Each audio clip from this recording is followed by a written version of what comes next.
And I'm happy that we have so many people who have signed up. And I'm really, really happy about our speaker today. For some of you, maybe you attended our secular day at the Capitol back in March. I don't know. COVID makes time hard to keep track of. But today we have a fantastic guest. Her name is Christina Lee. She is a PhD candidate at Colorado State University. Christina studies the intersection of religious and political rhetoric with a particular interest in issues relating to Christian nationalism, atheism, theistnormativity, which she will explain to all of us, and religious marginalization. And I know that everybody's here today to hear what Christina has to say, not me. So I am going to go ahead and hand it over to you, Christina. Thank you so much. I'm going to go ahead and hopefully share my screen.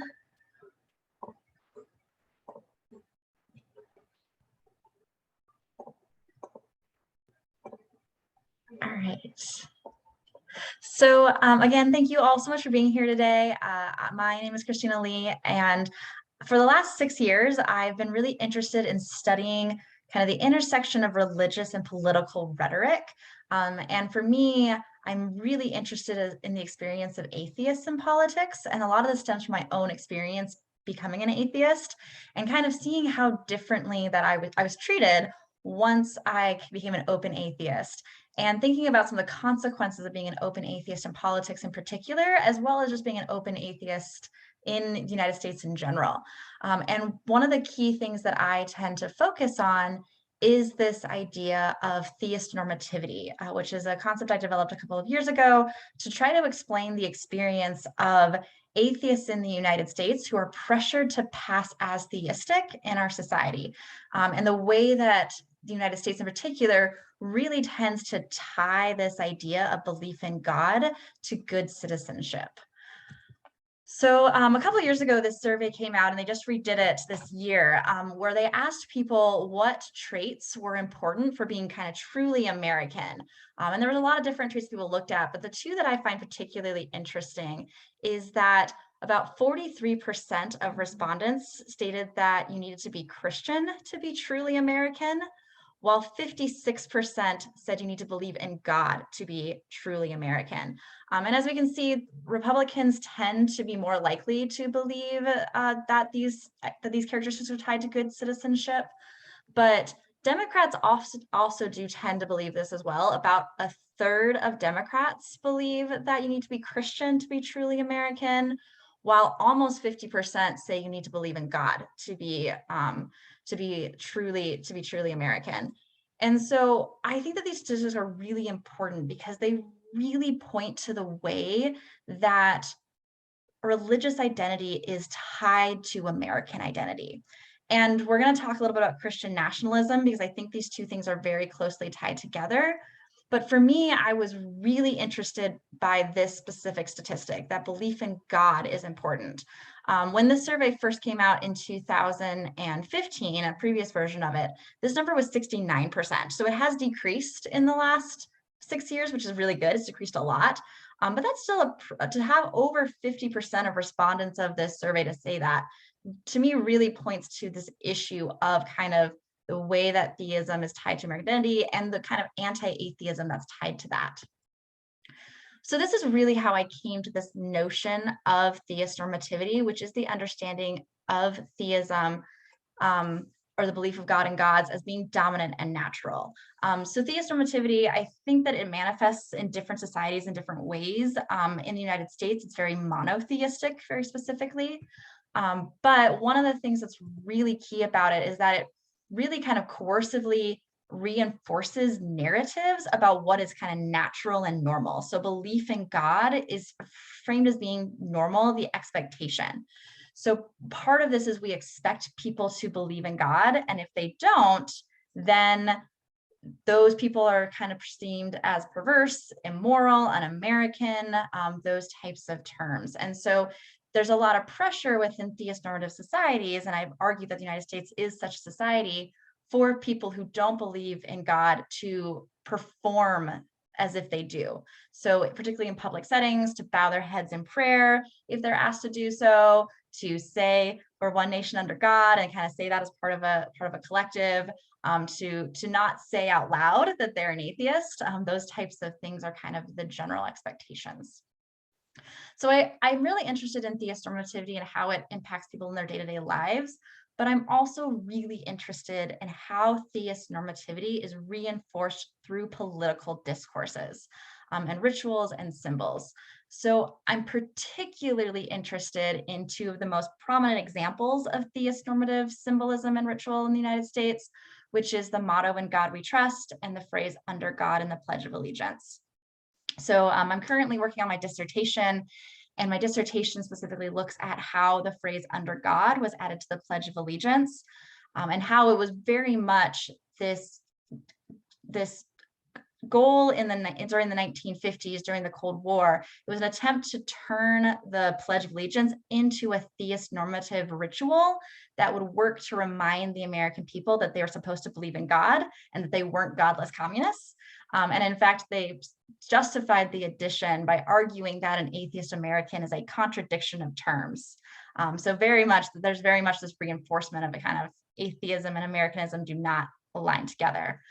For this presentation, I'm going to focus specifically on the motto "In God We Trust," which is another project I've been working on, and specifically thinking about how "In God We Trust" became our national motto, and how, even though it kind of reinforces this broader theist normative narrative, it's really Christian nationalists who are behind the motto. And this idea that belief that you need to be Christian is very much tied to that belief that you need to believe in God, and trying to parse out why Christian nationalists rely so heavily on theist normative symbolism to advance their agenda.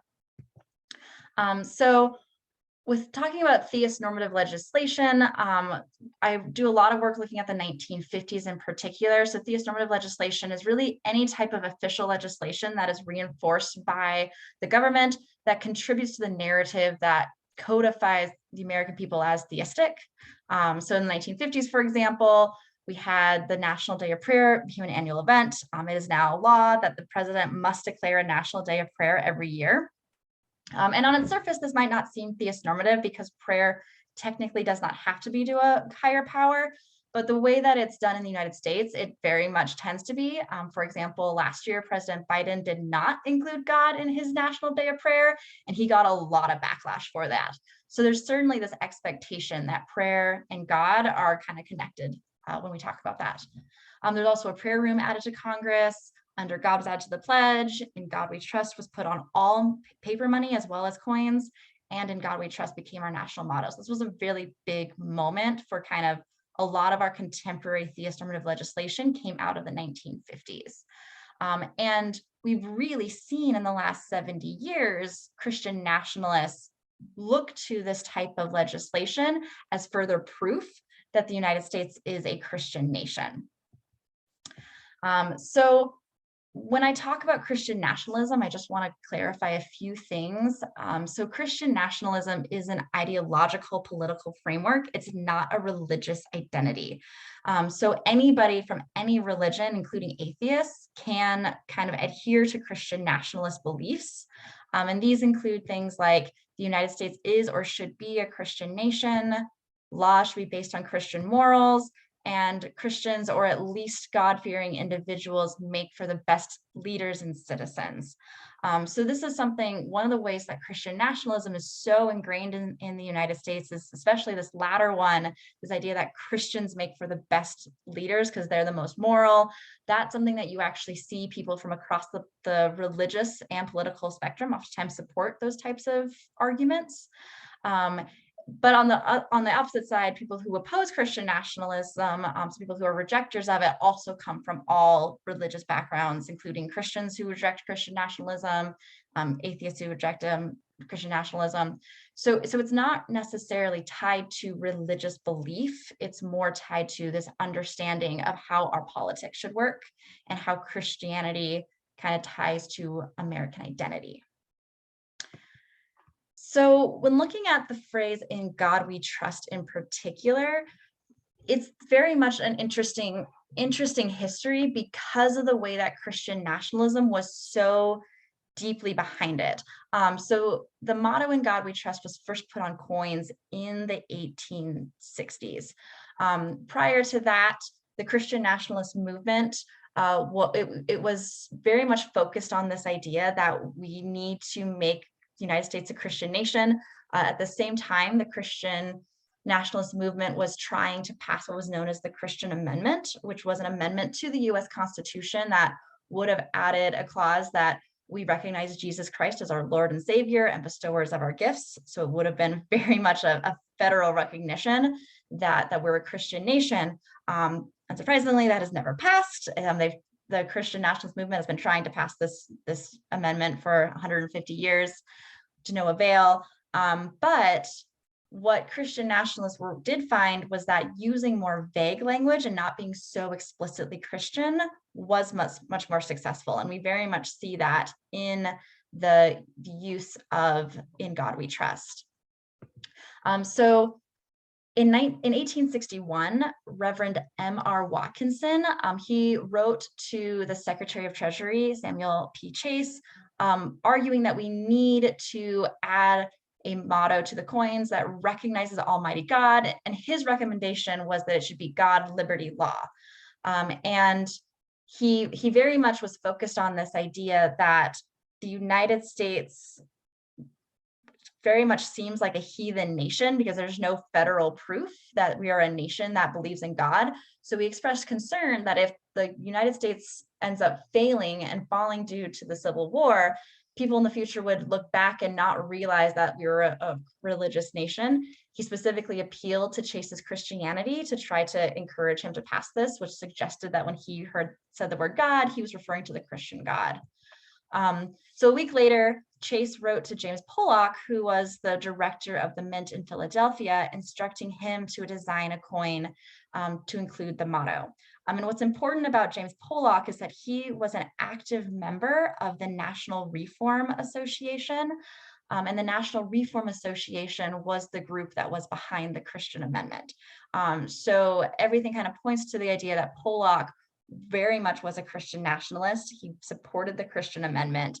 And so he also very much viewed this as a kind of Christian nationalist movement and a way to kind of push that agenda. So Pollock had his team work together to come up with a motto, and they decided "In God We Trust." And in his annual report, he argued, "We claim to be a Christian nation. Why should we not vindicate our character by honoring the God of nations in the exercise of our political sovereignty as a nation? Our national coinage should do this. Its legends and devices should declare our trust in God, in him who is the King of Kings and Lords of Lords." So we very much see this fact that they're using this kind of more vague motto of "In God We Trust," which is not explicitly Christian, but Pollock very clearly sees this as a way to support this claim that we're a Christian nation, which was very much his and his group's claim that was behind the Christian amendments. Very similar arguments were used there, but that were able to be actually pushed forward through government in this more vague theist-normative symbol and language of "In God We Trust." So in 1964, Congress approved the revision of "In God We Trust" to appear on the 2-cent coin. And that's how we first got the motto in the midst of the Civil War. Now, interestingly, in 1908, President Theodore Roosevelt actually tried to remove the motto from coins, but he met with some backlash, and he basically told Congress, "If you want to put it back on, you can. I won't bite you." And Congress was very quick to pass legislation to re-put the motto "In God We Trust" on coins. And it's interesting because in their arguments, there's this weird juxtaposition where on one hand, they argue that it's a celebration of our religious history, that it's not a violation of church and state, but simultaneously, they very much reinforce not only this kind of Christian nationalist idea, but very much this anti-atheism and this kind of theist normative narrative that's tied to that anti-atheism. So just for example, Representative Charles Carlin was one of the representatives who was really fighting to get "In God We Trust" back on coins. And one of the statements he made to the rest of Congress was, "We are a united people. Civil war and strife are forever banished from our land. Eternal peace on earth and goodwill to men is the hope of every patriotic citizen. This is and will be as long as we are firm and steadfast in the teachings of the God of Israel. And I entertain the hope that and belief that before the world has seen another century, Christian thought and Christian ideas will control the hearts and minds of all men, and upon the wall of every home throughout the universe, there will hang, for the enlightenment and encouragement of all who may follow, the sacred motto, "In God we trust."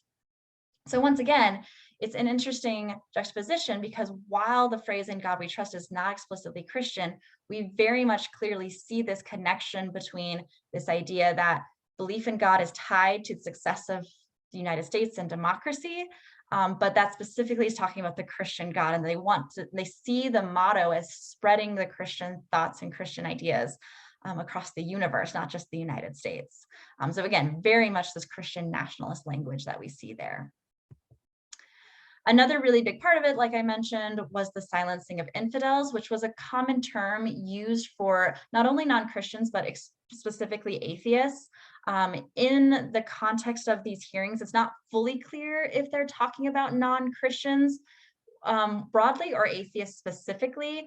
From context, I think they're talking about specifically atheists. Kind of either way, though, these following statements are not great. They very much point to this idea that infidels were celebrating the fact that "In God we trust" was getting removed, and they said that the fact that infidels objected to the motto ought to prompt Congress to unanimously restore the words. And Representative Edwards argued that we should fight infidelity until it's literally stamped out of our country. Let us not retrograde, but rather let us go forward. Let us do nothing that smacks of national infidelity. Let us not put infidel money out upon the world. Let us put out the coin that says to all the world, Americans are a God-fearing and God-loving people. So this notion of Americans being God-loving and God-fearing people is a core narrative within theist normativity. So this idea that as American citizens, we fear God, we love God, and we are a theistic collective. And infidels, or atheists in particular, need to be stamped out of this country. They're a danger to our democracy. And that's a narrative when we look at theist normative narratives throughout US history, and I'm happy to talk more about different manifestations of theist normativity, particularly in the early 1800s, we constantly see this narrative of this fear that atheists are a danger and we have to fight against them. We have to remind people that they believe in God, and that's what's tied to good citizenship. So again, we come back to the 1950s, and this is where we get to see all of this Theistnormative legislation really come out.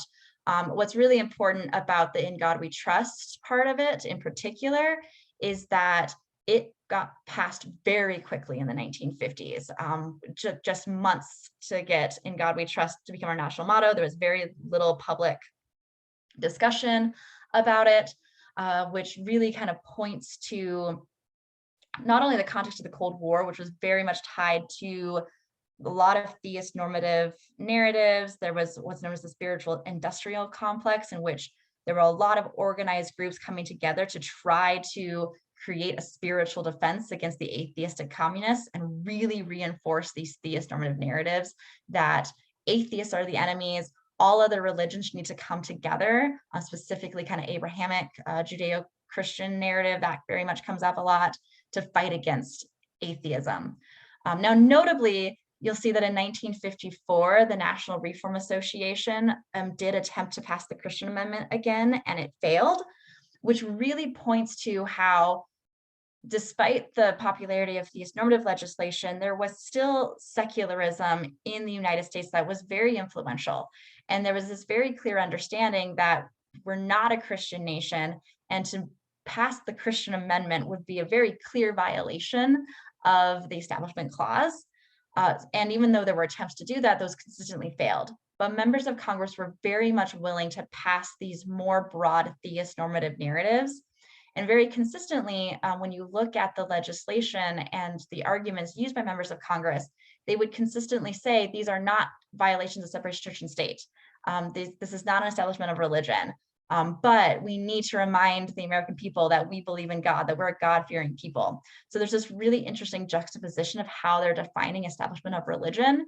And the way that they really relied on the vagueness of the term God in this legislation to help justify why it was not unconstitutional to pass such legislation.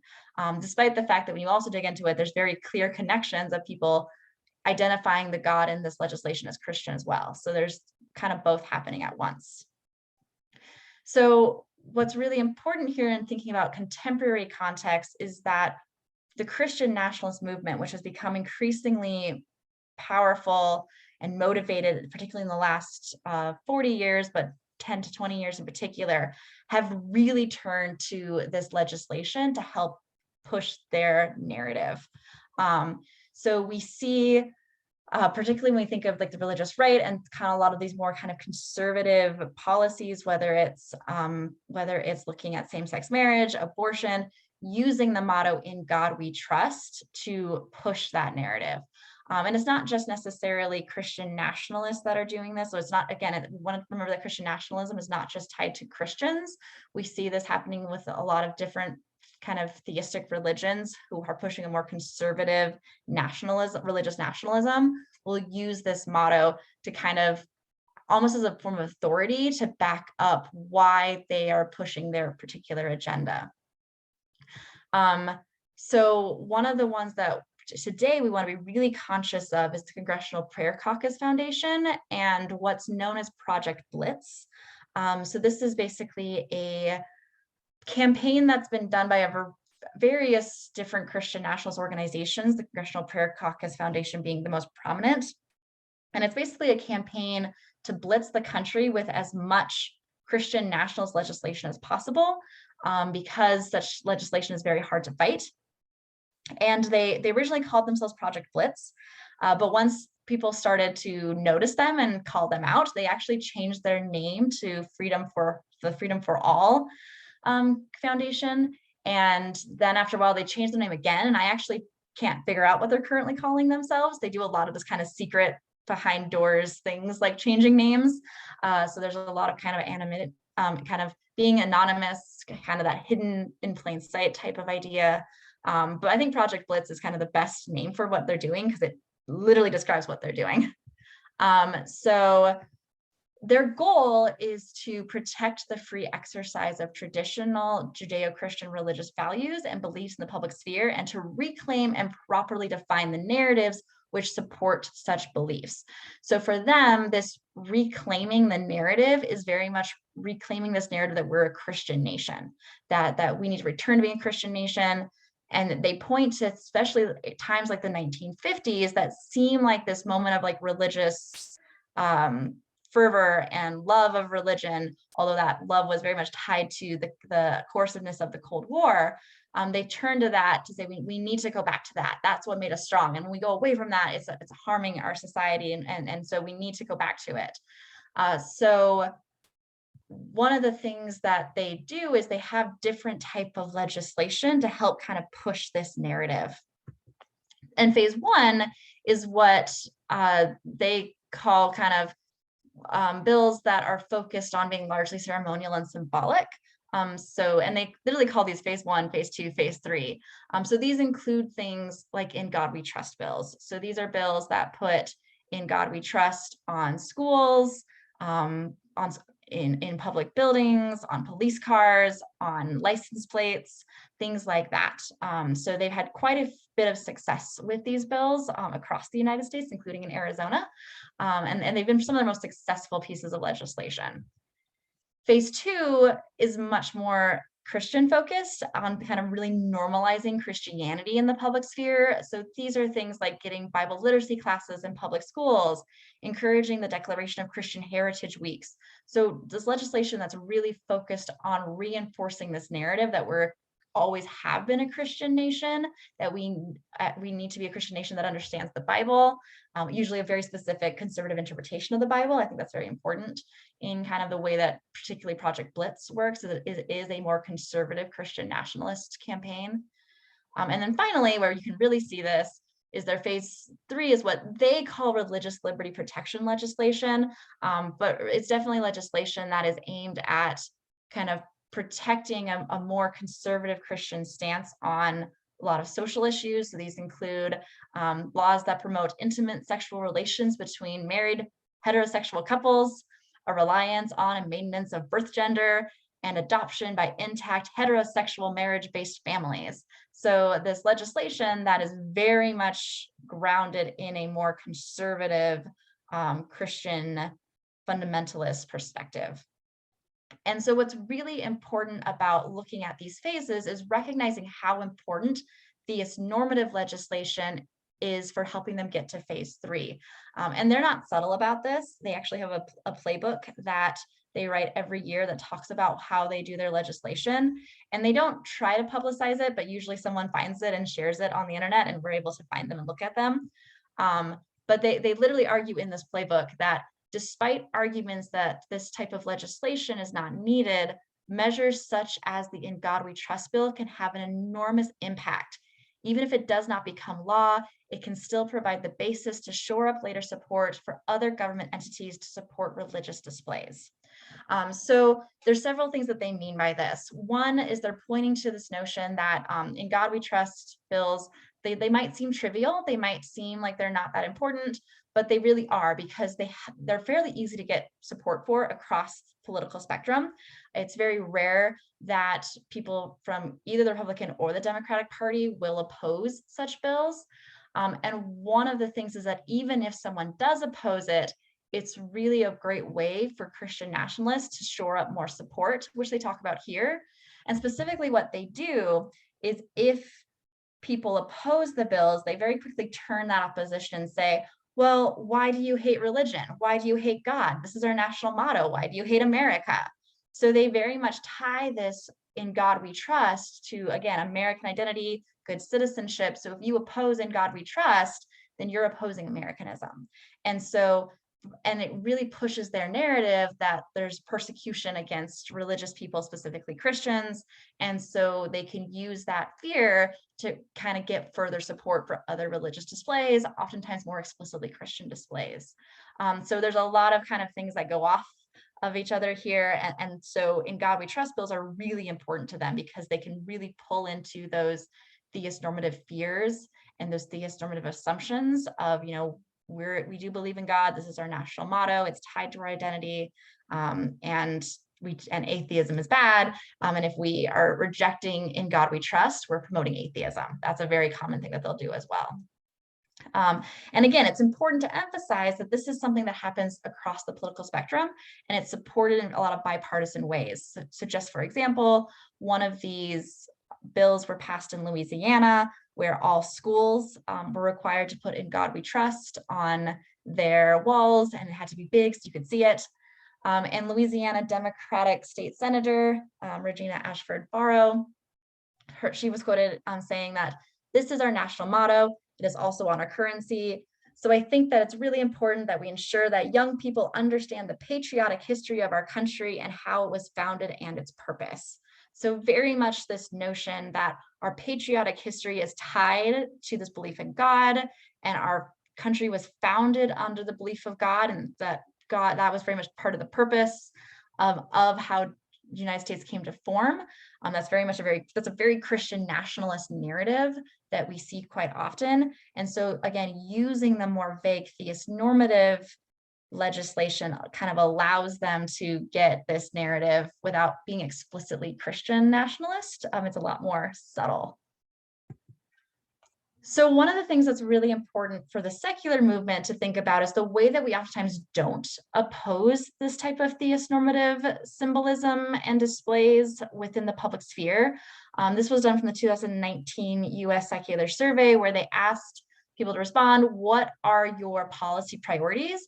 And some of the key things that they focused on was maintaining secular public schools, looking at abortion access, LGBTQ equality. So a lot of different, very specific types of legislation. And we see that only about 13% ranked opposing religious displays on public property as one of their top priorities. And this makes sense. I think this is completely logical, because these other issues do have a more immediate impact on people's livelihoods. So when there are laws that are banning abortions or that are promoting inequality for the LGBTQ community, like those are going to have immediate impacts on people's day-to-day lives right then and there.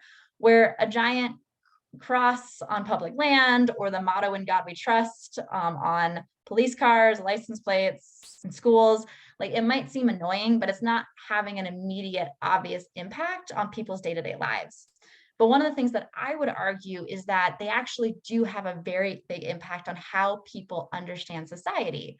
When we see the motto "In God We Trust" over and over again in the public sphere, it sends the message that we are a theistic collective. The United States is, and the identity is inherently tied to belief in God.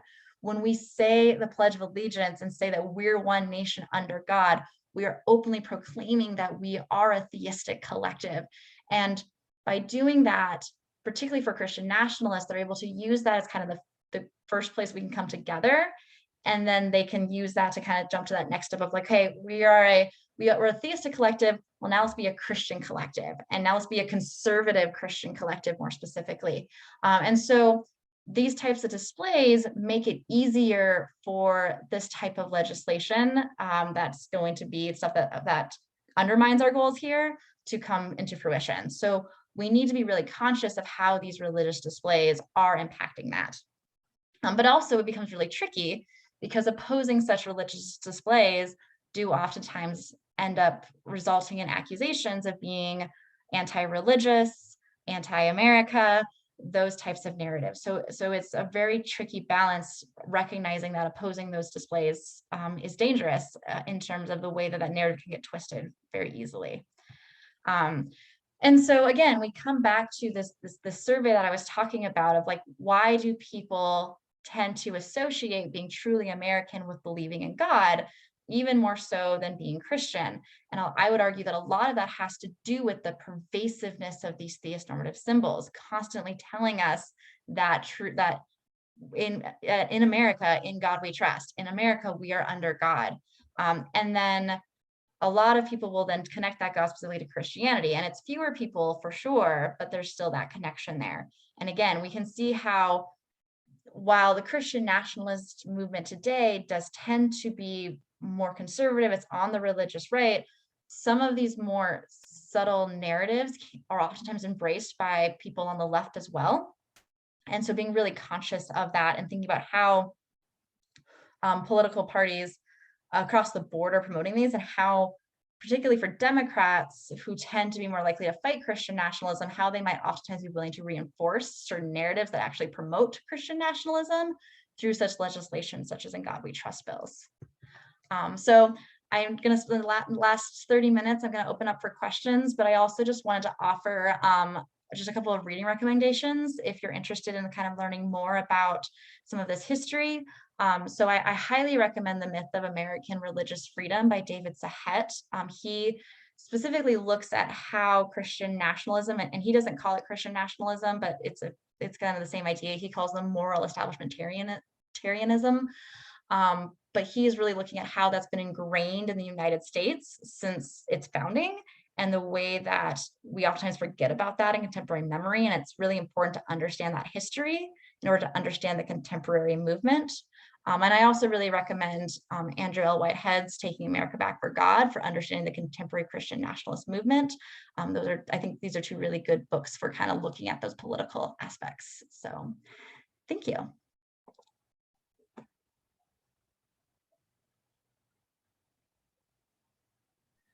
That was incredibly informative, and I find it really interesting, especially that it was like the second to last or third to last slide about the lack of concern for religious symbology in government buildings, because, you know, as we talked about at the secular day at the Capitol, the Appeal to Heaven flag still flies on the second floor in the House of Representatives. And though it is higher than the United States flag and the Arizona flag, just because of its placement on the second floor, because it's an open, lobby scenario. So you can see, the other flags hanging, displayed in the lobby, but then there's this Appeal to Heaven flag. Yeah. And so a lot of our members were really outraged by that. And I don't think that people really understand the danger of intermingling the, those religious symbols into our state buildings. Yeah, I So, mean, that was put in place for a very specific reason. I mean, and that flag is used because that flag in particular was used during the Revolutionary War. And so what happened, and so I think it's important to recognize that, yes, Christianity was important during the Revolutionary War, but also, like, there were a lot of states that banned non-Christians, specifically atheists, from holding public office, for being on juries, being witnesses in court, because of this kind of there was Christian nationalism ingrained, and that flag kind of does represent that. And just because it was tied to our Revolutionary War doesn't necessarily make it a good thing, and doesn't necessarily mean it's tied to our core values of religious freedom. There's a quote from a scholar who's talking about the phrase "under God" and the Pledge of Allegiance specifically, where he says that the phrase "under God" is akin to the phrase "one nation under white men." Historically accurate, perhaps, but exclusionary nonetheless. So just because it might have been prominent at one point doesn't mean it's okay. It's adhering to our key national values. So, well, yeah, those symbols send a message. And one thing that I appreciate about our members is, they will ask these deep questions. And one of our members, when we sent the email about the Appeal to Heaven flag, said, hey, this is a, Revolutionary War symbol, and I don't really understand. And I love the fact that they're so open-minded and able to contextualize and really think critically about things. So after a few email exchanges, this particular member was actually kind of on fire about the fact that it was hanging in our Capitol, and became one of our probably most prolific letter writers and phone callers to the Capitol to make sure it was taken down. So we do have a question here in the chat, and this comes from Peter. So thanks, Peter, for your engagement. He says, does understanding the Trinity play a role in theist normative goals? Good question. That's a really interesting question. My initial, I had never thought about it before, so I love questions I never thought about before. My initial thought is probably not necessarily. I think theist normativity in its core sense is not actually necessarily have to be tied to Christianity per se. There's another concept called Christonormativity, which is thinking about how Christianity is normalized. Christian nationalists just really use the more broad theist normative narratives to kind of mask what they're doing. But yeah, I mean, it's a really interesting question that I'll have to think a little bit more on as to how that specifically might reinforce the theist normative narrative, because I think that's the really tricky thing about theist normativity is the vagueness of this idea that belief in God is important to being truly American. What Christian nationalists do is they read that God as specifically Christian, but it doesn't have to be read as specifically Christian. So that's a tricky part of it.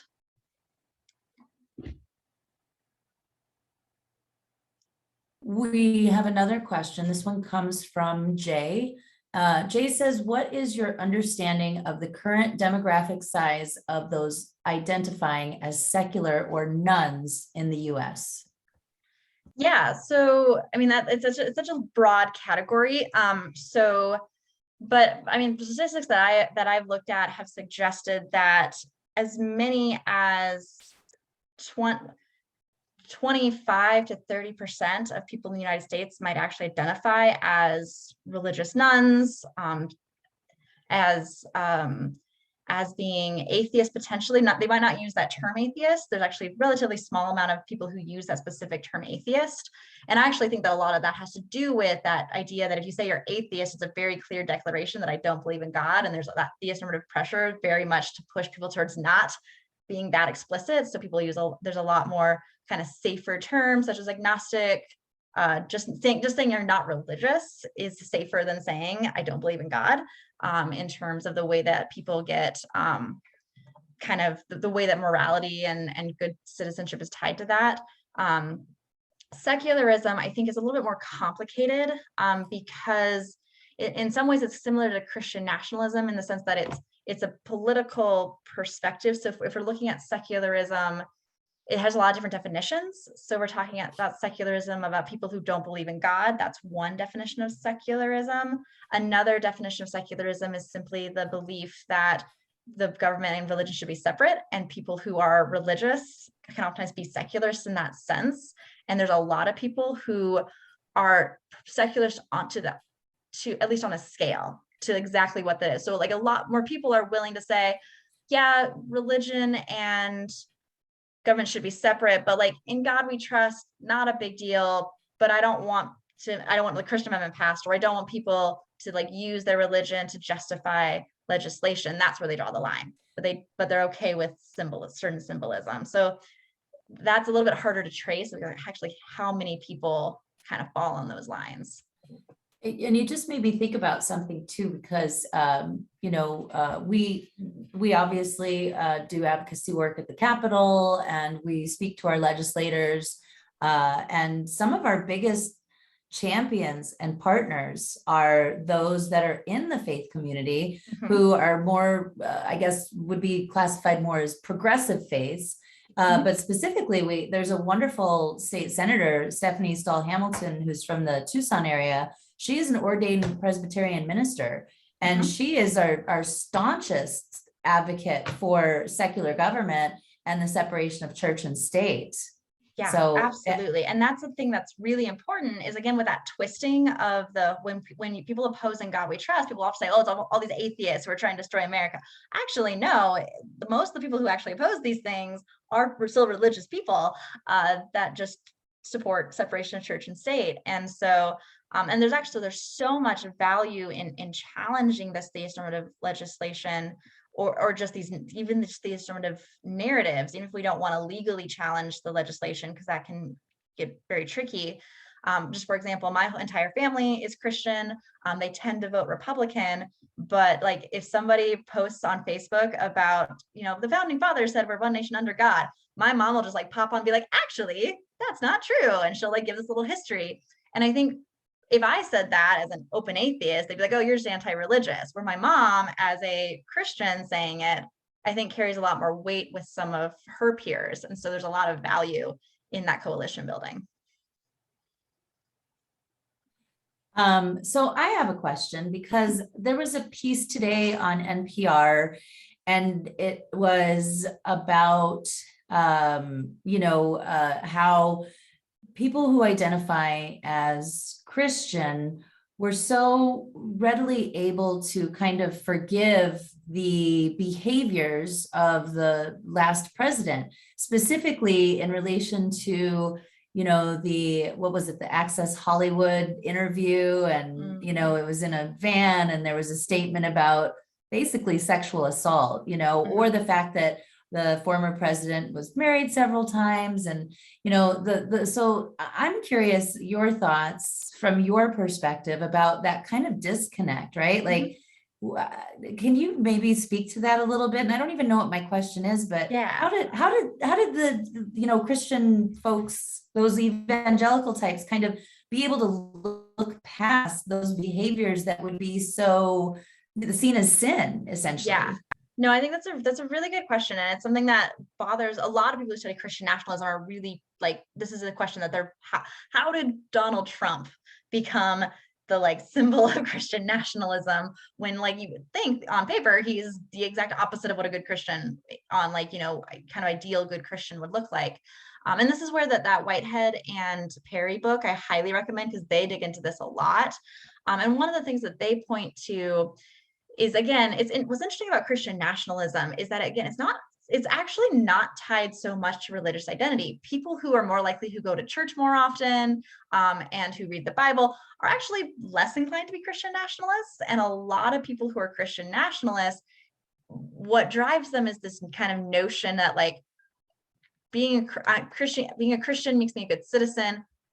That doesn't mean going to church. It just means identifying as Christian. And what's so powerful about Trump is that he says all of the perfect Christian nationalist things. And so because he's going to be the champion for, he's going to protect family values, in that conservative sense, in the sense of like maybe limiting, the adoption for LGBTQ families. He's gonna put Supreme Court justices who will overturn Roe versus Wade.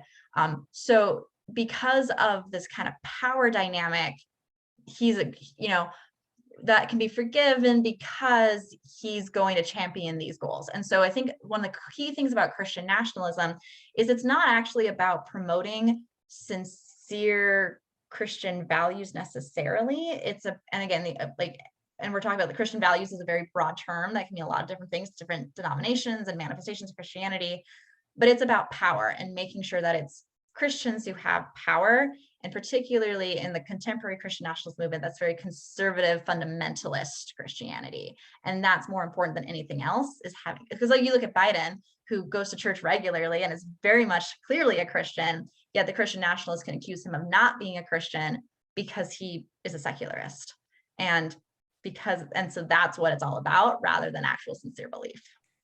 Yeah, it makes me think of my mother's side of the family, good Irish Catholics, but there was, I still remember my great aunt Nadine. She went to church every day towards the end of her life, and would light a candle for her husband who passed.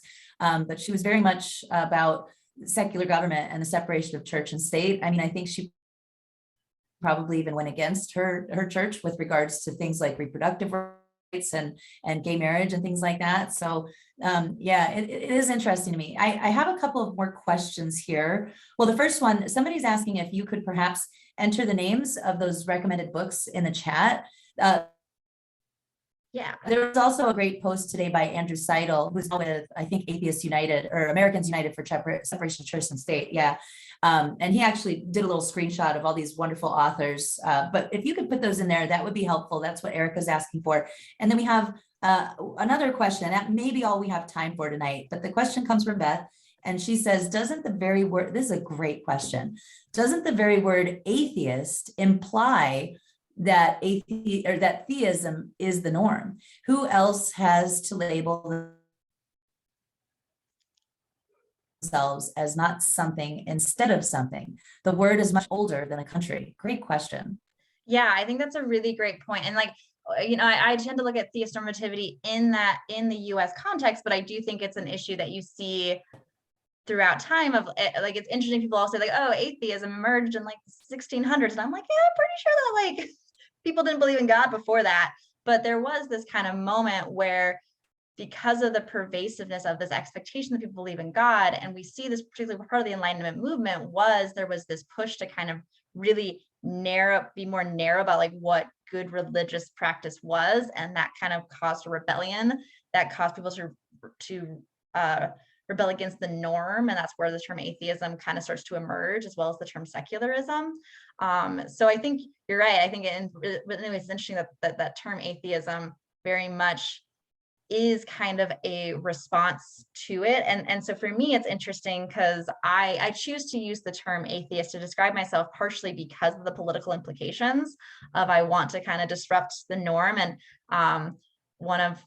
for me, it's part of one of the things that I'm interested about too, in terms of theistnormativity, is the ways that who do we expect to be an atheist? So I'm a young white female, and the way that I dress like a Sunday school teacher, especially when I'm teaching. So I very much look religious, and people tell me I look religious, and they are shocked when I say I'm an atheist. Like you don't look like one. I don't have piercings, tattoos. I don't know what it is, what an atheist looks like. But I don't look like one. And so part of why I use the term atheist, I very intentionally tell people I'm an atheist. Technically, I'm an agnostic atheist. I'm also a humanist. I'm a secularist. There's so many terms I could use to describe myself, but I say atheist because it disrupts the norm, and it forces people to say, oh, but I know you and you're not a bad person. So, and so that's one of the reasons why I personally use that, because of that exact power of the way it disrupts the norms. But that disruption for some people is really bad, and so they do a lot to try to contain atheism. So we see that in the way that atheism specifically is tied to untrustworthiness, it's tied to being immoral, It's tied to communism so aggressively, and especially in the 1950s, you see that where one of the key arguments was that atheism leads to communism. So if we let atheists in the United States, they will bring communism and it will destroy democracy. And so that's very much, the atheism is very much disrupting the norm there.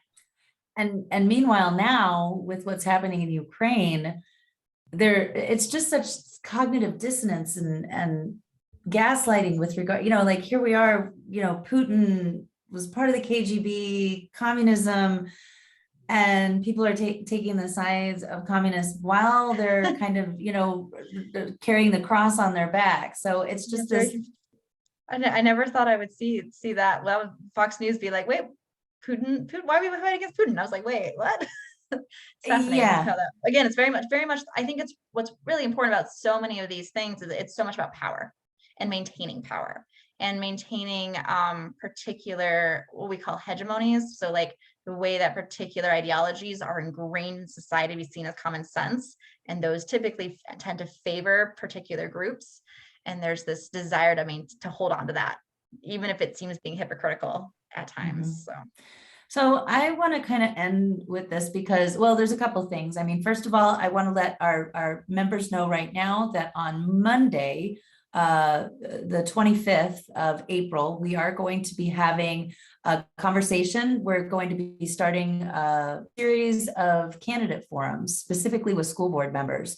And it's in the chat. Thank you, Lindsay, for putting that in there. But we want to focus on those nonpartisan groups because this is also where we're seeing Christian nationalists really show up to board meetings. I mean, COVID was already starting to happen with regards to comprehensive sex ed and social emotional learning. But then COVID really kind of emboldened a lot of these people to think that I need to impose my beliefs onto every single parent, family, student, teacher, staff member in our school. So I hope that you'll join us at 6 p.m. on 425 to talk about that. But I would also like to, because I know we have an active member base and I know that a lot of us are feeling the anxiety. We're kind of going through this collective trauma right now. So from, and I know that you are in the world of academia, but as far as like action, because our members really want to be able to advocate and maybe even agitate for the kinds of policies that they want to see. So what would you recommend for our members to be able to do to really kind of push against this narrative of us being a Christian nation? Yeah, I mean, I think there's several things. I think one, reading the history is really important. I think, again, recognizing that actually it's interesting because the narrative that Christian nationalists are looking to is actually a true narrative. They're looking at the way that in the early 1800s, Christian nationalism was very much ingrained in the United States, particularly at the state level. I mean, blasphemy laws existed. Those were not overturned until the 1950s. Again, the laws that it did not become it did not become unconstitutional to ban an atheist from holding public office until the 1960s, 1970s. That's not that long ago. And so when Christian nationalists are kind of recalling this Christian nation narrative, they are recalling this real privilege that existed in the 1800s. So I think it's really important to learn about that history and say, hey, so you're saying, like, are you saying you want to go back to a time where states could ban non-Christians from running for public office? Because like, that's what so when you say you want to go back to our founding nation, that's not good. So learning that history, I think, is really important, and being able to use that history to challenge these narratives, to be like, what history do you really want to go back to? Because I'm going to say it's probably not a good one. I think also pointing, again, we look at the 1950s. Prior to that, in the 1930s, there was a huge kind of secular spike where there was a lot of progress made.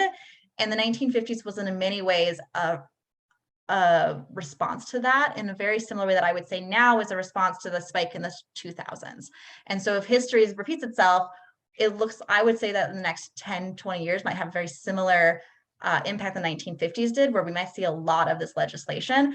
And because of the atmosphere of the Cold War, people didn't fight back against that. It got passed so quickly because people were too afraid to say, hey, this isn't good.